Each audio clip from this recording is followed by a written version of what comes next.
We continue our reading of God's Dream for You, The Chosen, a morning devotional by author Dwight K. Nelson. Today's reading, November 1, Holy, Holy, Holy, Part 1.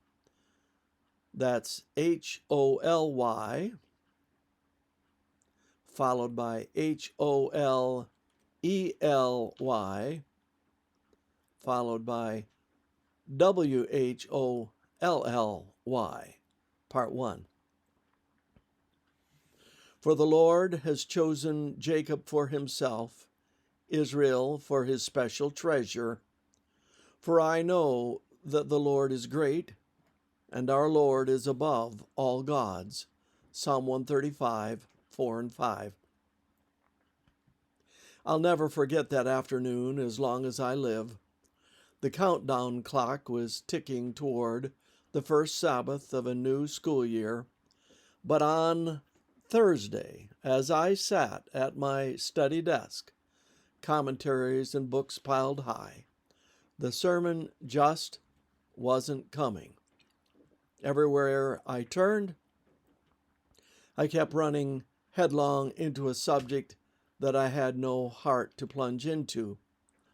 In fact, it was the one subject my pastoral colleagues and I across the land have studiously avoided. But try as I might, I couldn't. Late that evening, I pushed away from a blank sheet of paper and headed to the office to sign some letters.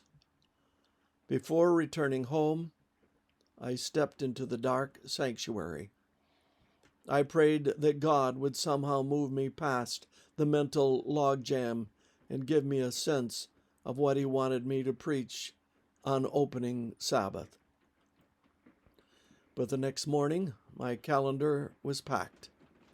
A devotional at our church school, then opening convocation at the university, when my secretary called to say a woman was at the office saying she wasn't going to eat until she talked with me.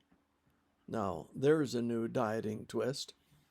But there was no way I could sit down with her until that afternoon. She was one of our prayer warriors, and she was there waiting. I have to talk to you. When I was praying last night, I felt impressed to go to my shelf and pull down a book.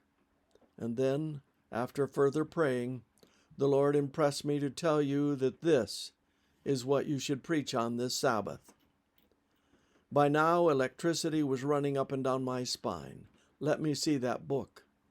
She handed me The Great Controversy, opening to these words, and I quote, "We are now living in the great day of atonement.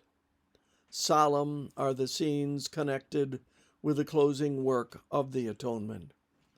Momentous are the interests involved therein. The judgment is now passing in the sanctuary above. For many years this work has been in progress. Soon, none know how soon, it will pass to the cases of the living." Page 489, 490. When I returned home, my own copy was opened to that same page. I've never had a more dramatic answer to prayer over what to preach. But then, what if it were true that the hour of His judgment is come? Revelation 14:7. That there really is a sanctuary in heaven where the court is seated and the books are opened right now. Daniel 7:10. Would it make a difference in the way you and I lived with Jesus, for Jesus, today? But then again, why wouldn't it? This concludes our reading today of God's Dream for You, The Chosen.